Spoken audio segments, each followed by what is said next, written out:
Tatakas ka pa, ha? Paolo, Paolo, hayaan mo na ako makauwi sa amin.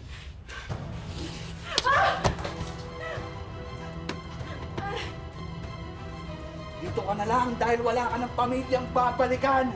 Pinili mo na ako, di ba? Yun yung pagkakamali ko!